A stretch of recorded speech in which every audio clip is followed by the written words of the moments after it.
était un peu différent des autres. Les filles sont toutes anciennes captives. T'as fait quoi comme étude? J'étais avocate. Ça te manque? C'est pas ce qui me manque. Je dis que c'est un film de guerre. La réalisatrice ne partage pas mon avis. Elle le revendique comme un film féministe.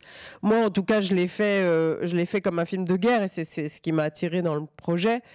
Entre autres, c'est justement cette veine-là qui est assez peu pratiquée en France et jouer dans cette atmosphère-là, pour un acteur, c'est une actrice, c'est éclatant, quoi. Donc, je l'ai fait en majorité pour cette raison.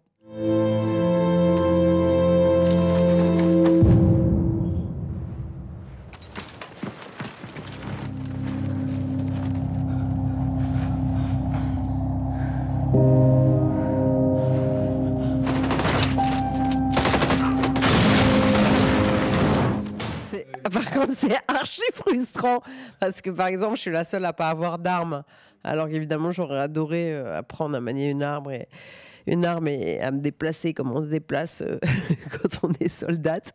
Mais voilà, c'était déjà très impressionnant et très fort d'être dans des décors qui étaient criants de vérité et avec des actrices qui entouraient Golshifteh, où vraiment j'avais l'impression d'être avec des vraies guerrières kurdes. Et rien que ça, j'ai vraiment voyagé très loin dans ma tête. Donc voilà, malheureusement, je n'avais comme arme qu'un appareil photo. Comment t'en es venue à t'engager? C'était ma seule chance de retrouver mon fils. Buntan Lera Sarkotana. Maman! Bohar Khushke ki zindani man janga vared ladaik boa. Qui devait t'en émouna?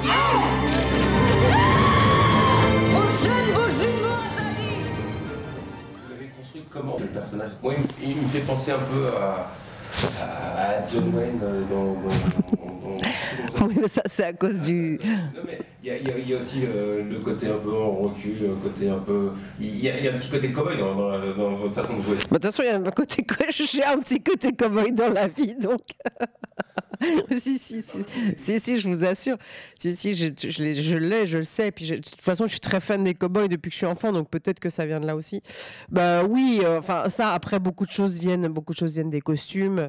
Le fait d'avoir toujours l'appareil photo aussi autour du cou, qui est un peu lourd, et puis le fait d'avoir effectivement qu'un œil avec ce bandeau sur l'œil. Bon, déjà, on se sent pas très féminine. On n'est pas dans un contexte où on peut être très féminine. Et puis moi, je m'étais pas mal...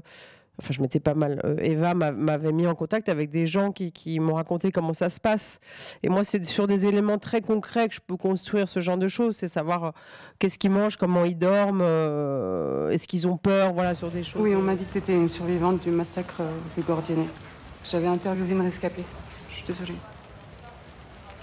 Bah, disons que c'est le témoin. Enfin, pour moi, ce personnage, c'est l'œil de la réalisatrice et puis du spectateur. En fait, le spectateur, il peut s'identifier plus facilement à elle qu'à Golshifteh qui joue une chef combattante kurde. C'est vrai que je pense que le spectateur peut s'identifier à celle qui va être témoin et qui est là pour observer ce qui se passe et pouvoir le raconter dans le reste du monde. Donc c'est un personnage, comment dire, transitoire, quoi.